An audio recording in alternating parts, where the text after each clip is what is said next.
3 segredos bizarros da natureza. 3 cenas reais e discretas, mas de cair o queixo. Hoje você vai enxergar o invisível na neve, na noite e no jardim.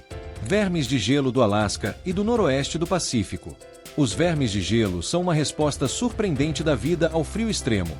Vivem sobre geleiras costeiras e campos de neve sazonais do Alasca e da Colômbia Britânica, deslocando-se como um fio escuro sobre a superfície branca quando a tarde esfria e o sol baixa no horizonte.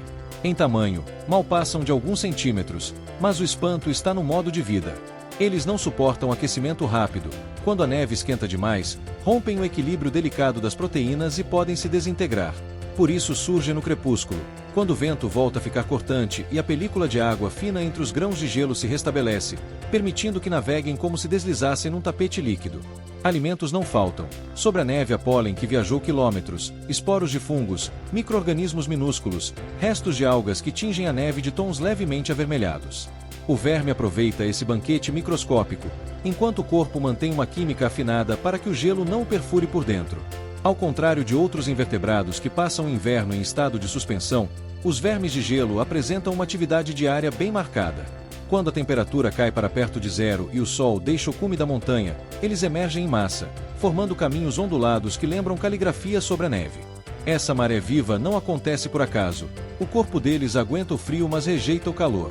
A membrana celular, para funcionar, precisa de fluidez suficiente para que moléculas atravessem a parede sem romper a estrutura. Em temperaturas altas, proteínas sensíveis perdem forma e a organização interna se quebra. Em temperaturas baixas, compostos parecidos com anticongelantes naturais estabilizam a água ao redor e reduzem o risco de cristais pontiagudos rasgarem os tecidos. É um jogo de ajuste fino, em que pequenas variações decidem se a criatura prospera ou desaparece. No campo, montanhistas notam que os vermes quase nunca aparecem no meio do dia claro. Preferem o lusco-fusco, quando o brilho diminui e as sombras alongadas dão ao gelo uma textura de metal escovado. O curioso é que essa rotina não é aleatória. Há um relógio biológico que se combina com as janelas de temperatura, ditando o período em que se alimentam e se reproduzem. Enquanto isso, predadores eventuais como pássaros de alta montanha exploram a abundância momentânea, ciscando a neve úmida onde os vermes se acumulam em bolsões. Esse recorte da cadeia alimentar mostra que a geleira não é um deserto, é um ecossistema discreto, com ciclos e pulsos. O verme de gelo recicla a matéria aérea que a gravidade depositou sobre a neve, devolvendo nutrientes às poças que aparecem no degelo.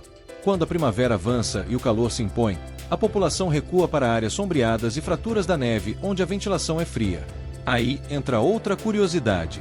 Em diversas geleiras, os vermes se movem em grupo como se seguissem estradas invisíveis, contornando impurezas para alcançar zonas com água de fusão. O movimento coletivo ajuda a reduzir a perda de umidade e mantém a superfície ao redor minimamente úmida, o que é vital. Se um excursionista recolhe um punhado de neve com vermes e o leva para um ambiente mais quente, verá que eles param quase de imediato. Em poucos minutos, o corpo perde o brilho, a pele parece murchar e se o aquecimento continuar, os danos se acumulam. Não há heroísmo nessa biologia, há uma fidelidade obstinada ao nicho. A vida encontrou ali um corredor térmico e químico estreito, e ali floresce. Para nós, a lição é direta. Curiosidades não são truques isolados, são provas de que a natureza ocupa todas as fendas do possível. Ao atravessar um campo de neve no final do dia e notar linhas vivas que se movem com suavidade, lembre que essa coreografia depende da inclinação da montanha, da velocidade do vento, do pólen trazido de vales distantes e do milagre simples de uma fina lâmina de água sustentando passos minúsculos. O que parecia só gelo vira palco. O que parecia silêncio revela trabalho contínuo em escala microscópica, lembrando que até o frio tem moradores, ritmos, trilhas e hábitos que só aparecem para quem aprende a olhar com calma. Arco lunar nas grandes cataratas e a física da luz fraca. Quando pensamos em arco-íris, a memória busca a tarde de chuva que abre e deixa o sol atravessar a cortina de gotas.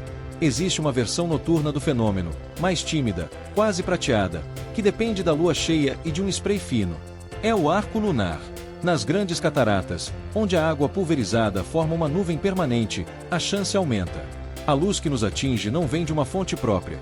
É luz solar refletida pela superfície da Lua e enfraquecida por uma viagem longa através do espaço. Chega com brilho insuspeito aos olhos humanos, que são mais sensíveis ao cinza do que ao colorido na penumbra. O resultado é um arco que o sensor da câmera capta com cores suaves enquanto a visão natural enxerga uma faixa leitosa. A receita precisa de alinhamento. A lua deve estar alta o bastante para iluminar o spray, o ar precisa estar limpo para que a luz não se perca em partículas, e a água deve se erguer em névoa suficientemente densa e uniforme. Se um desses ingredientes falha, o arco se desfaz. Em Iguaçu e em outras quedas monumentais, a topografia cria um anfiteatro de vento e gotículas, e a lua, quando corre com o céu aberto, acende o cenário. A física por trás mantém a mesma lógica do arco diurno. Cada gota funciona como prisma minúsculo. A luz entra, sofre refração, reflete no interior da gota e sai em um ângulo característico. Como as gotas são muitas e estão espalhadas por um volume amplo, o observador recebe a combinação de milhões de trajetórias iguais, formando o arco com raio aparente determinado pela geometria da refração. O que muda é o regime de luminosidade. O olho humano usa bastonetes para enxergar no escuro e esses receptores não distinguem bem as cores. Por isso, o arco lunar parece lavado, com um verde pálido às vezes surgindo perto do interior. Uma exposição mais longa na câmera revela as faixas de vermelho, laranja, amarelo, verde e azul que a retina não destaca quando o fluxo de fótons escasseia. Há ainda outra nuance prática. O vapor d'água não se comporta como uma superfície plana, ele vibra com o vento, sobe, cai, se espalha e se contrai. Pequenas mudanças na direção do jato ou na velocidade do ar podem deslocar o arco e fazê-lo sumir para quem observa de um mirante e aparecer para quem está poucos metros ao lado. Isso cria a sensação de que o arco tem vontade própria. O visitante que planeja ver o fenômeno não precisa de ritual, precisa de paciência. Em noites de lua cheia, vale chegar cedo, acomodar os olhos ao escuro e, se possível, levar um tripé simples. O registro ganha corpo com alguns segundos de exposição e ISO contido, porque a névoa reflete mais do que parece. O que a imagem captura não é artifício, é a mesma ótica que pinta arcos no fim da chuva, só que empurrada ao limite do que a nossa biologia tolera à noite. A curiosidade fica maior quando cruzamos essa visão com cenas de outras paisagens. Em cânions com queda d'água lateral, o arco aparece inclinado. Em gargantas estreitas, o vento encurta a cortina e a faixa se contrai. Em planícies onde a água desaba em leque, o arco se abre como se quisesse fechar um círculo, e por vezes a própria neblina cria um arco branco, sem cor definida, chamado arco de nevoeiro. Tudo isso reforça uma ideia simples. Fenômenos raros nem sempre exigem mistério, pedem condições específicas e um olhar que tope esperar. O arco lunar é a própria humildade da luz, uma lembrança de que o mundo guarda versões discretas do que já conhecemos e que só se revelam quando desaceleramos. No fim, resta aquela sensação boa de descoberta. Não houve truque, não houve imposição, houve um encontro entre céu limpo, água no ar e uma luz viajante. A beleza passa a centímetros do rosto todo dia. À noite, quando a lua decide emprestar um pouco do sol, ela volta com outra voz, tímida e firme, e rasga um arco silencioso no vapor das quedas. O relógio de flores e a hora que brota do jardim. Um jardim pode ensinar o tempo sem ponteiros. A ideia ganhou forma quando o naturalista observou que certas espécies abrem as pétalas em horários previsíveis, repetindo o gesto ao longo das estações enquanto houver luz e calor suficientes. Nasceu o relógio de flores, uma composição viva em que cada canteiro corresponde a um intervalo aproximado do dia. Não há magia oculta, há ritmos internos, chamados de ciclos circadianos, sincronizados pela luz da manhã e reforçados por rotinas de sombra e umidade. Se colocamos lado a lado, flores que despertam cedo e outras que preferem a tarde, obtemos uma frente de abertura que se move do leste para o oeste do canteiro conforme o sol gira. Em regiões temperadas, margaridas e dente de leão costumam abrir com o primeiro sol, fechando ao meio do dia, enquanto beldroegas e campânulas preferem o calor. Em regiões tropicais, o repertório muda, mas a lógica se mantém. O jardineiro que deseja montar esse relógio aprende primeiro a ler o terreno. Precisa de solo que drene bem, porque excesso de água confunde a planta e atrasa movimentos. Precisa de luz limpa na manhã e de sombra parcial à tarde para manter a cadência regular. O relógio não dá minutos exatos, dá faixas. Para quem observa com atenção, a mudança de postura das flores é visível e transmite uma sensação de ordem que não depende de mecânica humana. Essa experiência tem valor prático e educativo. Crianças percebem que plantas não são objetos parados, mas organismos que respondem com precisão a pistas do ambiente. Quem cuida do jardim nota que nuvens espessas deslocam o horário de abertura, que ventos frios encurtam a janela, que o calor persistente adianta a coreografia. Pequenas podas e replantios afinam o conjunto. Ao escolher espécies com alturas diferentes, criamos planos que se sucedem, como fileiras de músicos que entram em momentos distintos numa mesma melodia. O relógio também convida a observar polinizadores. Abelhas preferem horas cálidas da manhã, borboletas chegam quando o sol já aqueceu as pedras e a própria disposição do canteiro canaliza esses encontros. Desse modo, o jardim funciona como calendário silencioso. O retorno de certas flores marca semanas. A queda sincronizada de pétalas indica que um ciclo foi cumprido. Há um charme adicional quando introduzimos plantas aromáticas.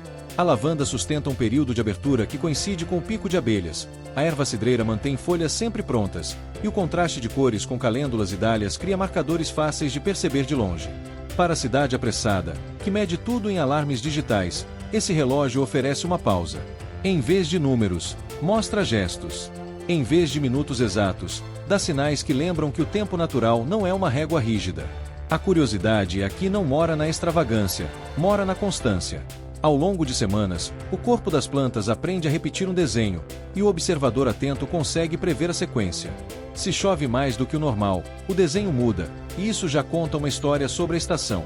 Em escolas, a montagem do relógio vira projeto interdisciplinar que conecta biologia, geografia, artes e até matemática básica, quando os alunos relacionam o arco de abertura das flores com a posição do sol no céu.